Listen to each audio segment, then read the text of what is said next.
Naranasan mo na bang pakiramdaman na ikaw ay nag-iisa sa mundo? Na parang isang lumang dahon na tinangay ng hangin na walang patutunguhan? May mga pagkakataon na tila nakakalimutan na tayo ng panahon ng mga taong minsan nating inalagaan, ng buhay na minsan ay may bahagi tayo. Subalit sa kabila ng lahat, maaaring ang pinakamalaking pagpapala ay naghihintay lang sa hindi inaasahang sulok. Nakabalat kayo bilang isang simpleng pangyayari. Pero bago po natin simulan ang istorya, mga kahuwana tels, ay baka po pwedeng makahingi sa inyo ng isang like and subscribe para po palagi kayong updated sa mga bago ko pang uploads. Sa isang liblib na sulok ng payatas, sa isang mumunting barong-barong na halos nakatirik lang sa lupa, namumuhay si Mang Lucio. 8 dekada na siya sa mundo at kasabay ng bawat taong lumilipas. Unti-unti ring nawala ang lahat ng kanyang pinanghahawakan. Ang kanyang asawa, matagal nang sumakabilang buhay. Ang kanyang mga anak, tumungo na sa iba't ibang lalawigan at malayo na ang loob sa kanya. O marahil ay sadyang abala sa sarili nilang buhay. Solo na lamang si Mang Lucio. Sa umaga, kakainin niya ang mumunting kanin at tuyo na kanyang kinakaya lang. Sa gabi naman, ang lamig ng hangin ang tanging katabi niya sa kanyang pagtulog. Habang ang ingay ng mga kuliglig ang nagiging lalabay niya. Hindi siya kumukuha sa gobyerno. Pinipili niyang mabuhay sa sarili niyang pagsikap. Kahit gaano pa kahirap. Magtatago siya ng mga bote at lumang dyaryo sa umaga. At minsan ay magbebenta ng mumunting gulay mula sa bakuran ng kanyang kapitbahay na nagbibigay sa kanya ng libre. Ang kanyang mga mata, kahit may kulubot at tila malabo na dahil sa katandaan, ay nagtataglay pa rin ng liwanag. Ang liwanag ng isang pusong mapagbigay.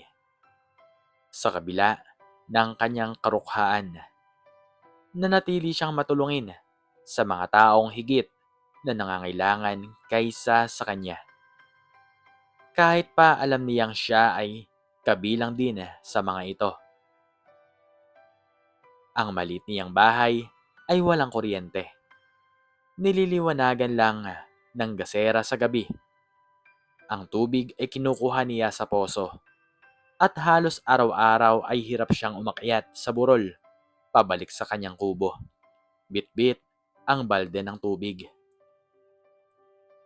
Isang mainit na hapon, habang si Mang Lucio ay nakaupo sa labas ng kanyang kubo. Nagpapahinga matapos ang maghapong pagpulot ng basura. Isang ingay ng motorsiklo ang umalingaw-ngaw. Bumaba ang isang delivery rider. Malapad ang ngiti at mabilis na naglakad patungong kabilang kalye upang maghatid ng order. Bumalik ito makalipas ang ilang minuto. Halatang pagod na pagod. Pinasadahan ni Mang Lucio ng tingin ang binata. Nakasuot ito ng uniforme ng isang sikat na delivery service at ang mukha nito ay pawisan at tila uhaw na uhaw. Ipinarke nito ang motorsiklo sa ilalim ng punong mangga at sandaling umupo sa gilid ng kalsada, humihingal. Nakita ni Mang Lucio ang paglalapat ng kamay ng binata sa kanyang tiyan. Tila nagugutom at nangihina na. Sumikip ang dibdib ni Mang Lucio. Kilala niya ang pakiramdam na iyon. Ang pakiramdam na walang laman ng tiyan.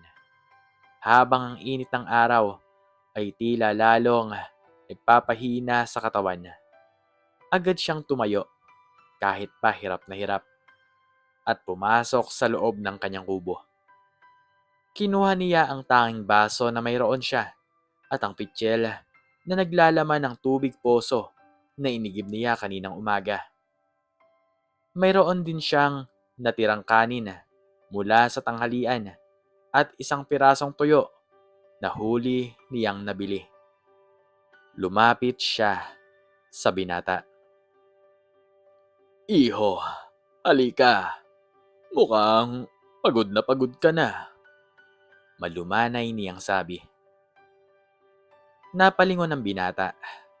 Nagulat ito nang makita si Mang Lucio na may bitbit na tubig at pagkain.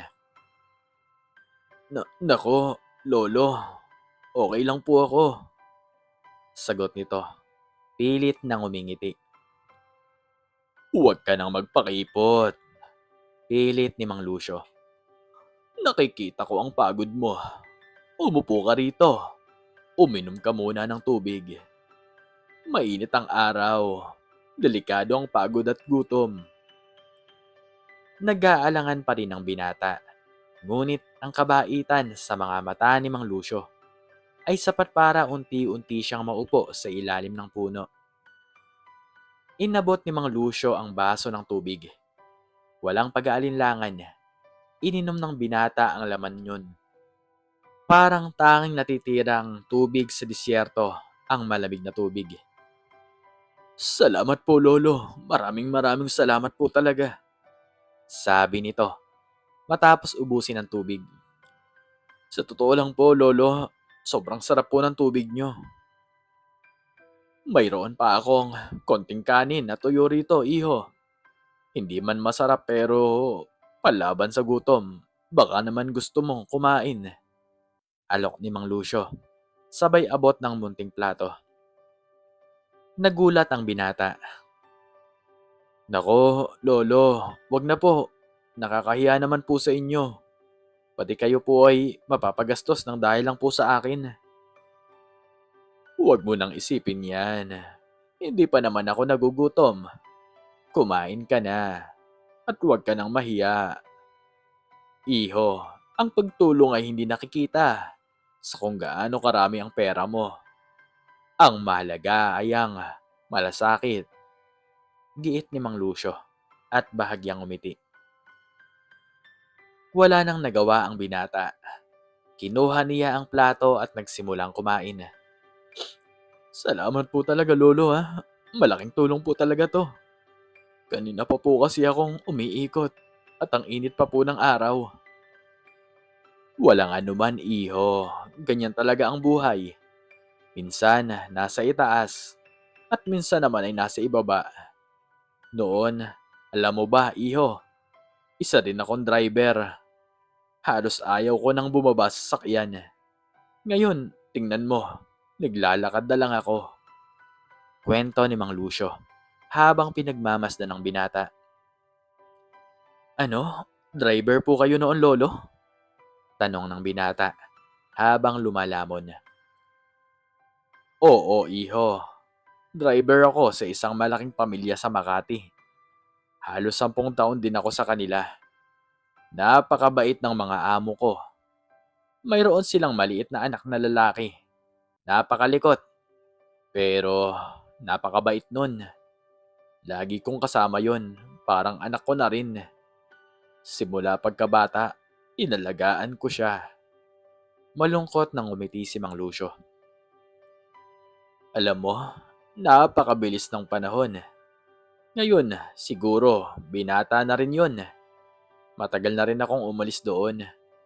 Nagkasakit kasi ang asawa ko noon, kaya kinailangan kong umuwi. Gusto ko sanang bumalik pero, ayun, hindi na kami nakabalik. Nakikinig lang ang binata. Maya-maya, natapos na itong kumain. Salamat po talaga, Lolo. Napakabuti niyo po. Hindi ko po alam kung paano ko po kayo pasasalamatan sa kabaitan niyo sa akin.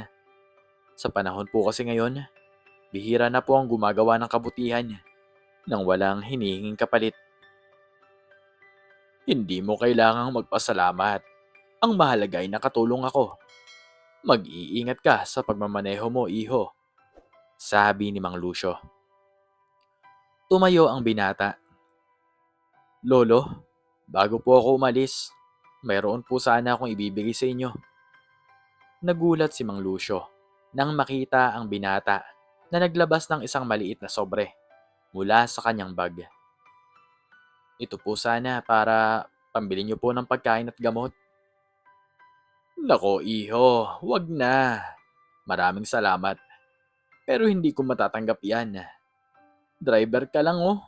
At alam kong mahirap ang buhay. Tago mo na lang yan para sa sarili mo. Pagtanggi ni Mang Lucio. Huwag po kayo mag-alala, Lolo. Hindi po ito galing sa akin. Isa po itong regalo sa inyo. Mula sa isang taong nagpapahalaga sa kabaitan nyo. Sabi ng binata. May kakaibang kinang sa mga mata. Nag-alangan man, kinuha ni Mang Lucio ang sobre. Magaan lamang iyon, ngunit nang buksan niya, halos mahulog ang kanyang baso. Hindi isa, hindi dalawa, kundi isang buong tumpok ng tigwa 1,000 peso bill ang laman ng sobre. Bilang na bilang niya, halos mahimatay siya. Hindi ito libo-libo, kundi hindi rin 100,000. Nako iho, mali ito. Napakalaki naman ito. Hindi ko ito pwedeng tanggapin. Bulong ni Mang Lucio. Nanginginig ang kamay na tila hawak niya ang isang mainit na uling. Ngumiti ang binata. Lolo, tingnan niyo po ulit. Hindi po 2,000 yan. Biglang naglabas ang binata ng isang tseke mula sa bulsa nito. Kasama ang isang bank book. Tingnan niyo po ito. Halos maiyak si Mang Lucio nang makita ang halaga ng tseke. 10 milyong piso. At ang bank book nakapangalan sa kanya. Hindi na niya maintindihan ang nangyayari. Naghahalo ang gulat, takot, at pagtataka. Sino ka ba, iho? Bakit mo ako binibigyan ng ganito kalaking halagang pera? Hindi nga naman kita kilala. Halos pasigaw na tanong ni Mang Lucio. Tuloy-tuloy ang pagpatak ng luha sa kanyang mga mata. Ngumiti ang binata at unti-unting hinubad ang kanyang helmet. Nawala ang pagiging delivery rider sa kanyang muka. Ang kanyang mga mata na ngayon ay puno ng pagmamahal at lungkot ay nakatitig kay Mang Lucio. Lolo, malumanay nitong sabi at lumuhod sa harap ni Mang Lucio. Ako po ito, si James. Parang tinamaan ng kidlat si James at si Mang Lucio. Ang pangalang James, ang pangalang iyon ay inukit sa kanyang isip at puso mula pa noon. Ang lihim na pag-asa na muli niyang makita ang batang inalagaan niya. James? Ikaw? Ang batang ilalagaan ko noon? Halos hindi makapaniwalang tanong ni Mang Lucio. Nanginginig ang kanyang boses. Tumango si James. Opo, Lolo. Ako po ito, si James. Ang batang palaging kasama nyo sa sasakyan. Ang batang palaging umaakit sa likod nyo. Nakakala nyo ay parang isang unggoy. Ang batang inaalagaan nyo noon ng buong pagmamahal. Hindi na napigilan ni Mang Lucio ang kanyang emosyon. Niyakap niya si James ng mahigpit. Ang kanyang matatandang kamay ay nanginginig sa likod ng binata. Hindi siya umiyak dahil sa pera, kundi dahil sa matagal nang nawawalang pangalan. Sa matagal nang nawawalang muka. At sa matagal nang nawawalang pag-asa na muling matagpuan ang minamahal niyang bata. James, anong nangyari sa'yo? Bakit ka naging delivery rider? At nasaan na ba ang pamilya mo? Sunod-sunod na tanong ni Mang Lucio habang patuloy sa pagluha. Pumigla si James mula sa yakap at pinunasan ng mga luha sa muka ni Mang Lucio. Lolo, hindi naman po talaga ako isang delivery rider. Nagpapanggap lang po ako para mahanap ko po kayo at subukan ko kung ano na po ba ang ugali nyo.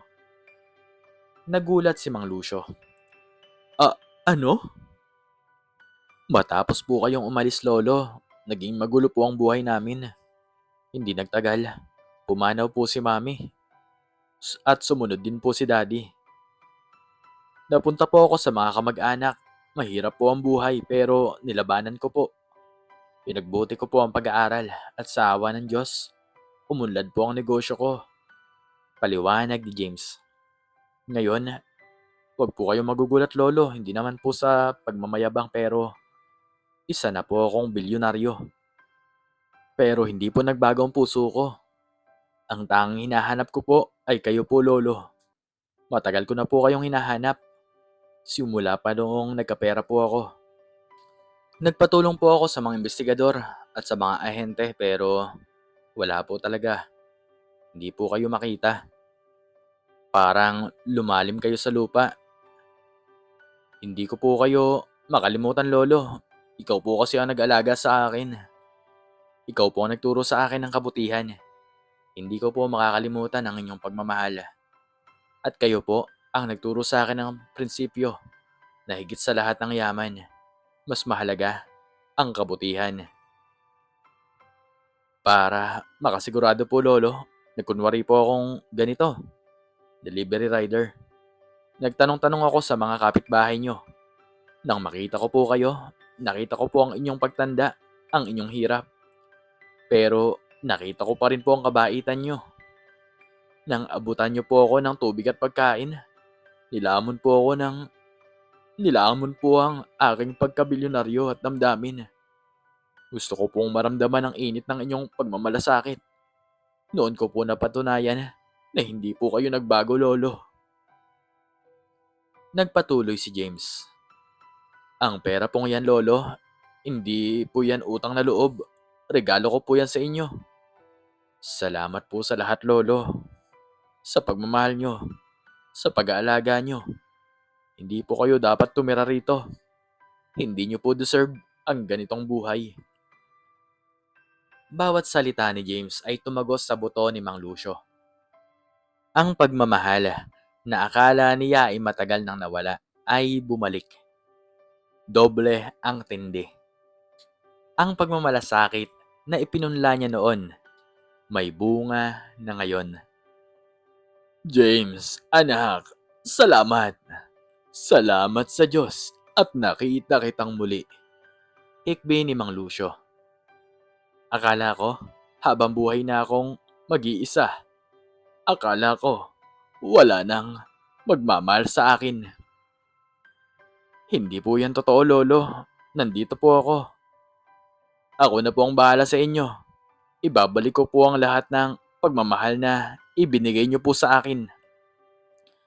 Dinala ni James si Mang Lucio sa ospital para sa agarang check-up. Ipinahanda niya ang isang magandang bahay para kay Mang Lucio. Isang bahay na malapit sa kanya at may lahat ng comfort. Hindi na kailangan pa ni Mang Lucio na magtrabaho. Hindi na niya kailangan pa ang mga lakal. Ang mga araw ng kahirapan at kalungkutan ay nagtapos at nagsimula ang mga araw na puno ng pagpapahalaga, pagmamahal at kung ano ang matagal nang nawala. Ang isang pamilya na tunay na nagmamalasakit. Sa huling pagtatapos, ang kwento ni Mang Lucio at James ay isang makapagpapabagong paalala na ang kabutihan, anuman ang iyong kalagayan sa buhay, ay hindi nawawala ng halaga. Sa isang mundo kung saan ang material na yaman ay madalas na sinusukat ang ating halaga, ipinakita ni Mang Lucio na ang pinakadakilang kayamanan ay nasa puso ng isang taong handang magbigay ng walang hinihinging kapalit. Ang pagmamahal na minsan niyang ibinigay ay bumalik sa kanya. Hindi lamang sa anyo ng pera, kundi sa anyo ng isang anak na kanyang inalagaan, isang pamilya, at isang bagong buhay na puno ng dignidad at kagalakan. Ang kwentong ito ay nagtuturo sa atin na ang bawat butil ng kabutihan na ating itinatanim ay may potensyal na lumago at magbunga ng hindi inaasahang pagpapala. Hindi lahat ng bayani ay may balabal at hindi lahat ng yaman ay nakikita sa salapi. Minsan ang pinakadakilang yaman ay matatagpuan sa isang lumang puso na puno ng pag-ibig at malasakit. At ang pinakamalaking pagpapala ay dumarating sa pinaka-inaasahang pagkakataon. Nakabalat kayo bilang isang simpleng driver ng motorsiklo. Ang tunay na kayamanan ay nasa kakayahang magmahal at magbigay dahil sa huli, ang pagmamahal lamang ang mananatili. At hanggang dito na lamang po nagtatapos ang aking storya. At sana po ay nabigyan kayo nito ng isang magandang aral. Please like, share, and subscribe. And click the notification bell para palagi po kayong updated sa mga bago kong istorya. Muli ay maraming salamat po. At God bless us all.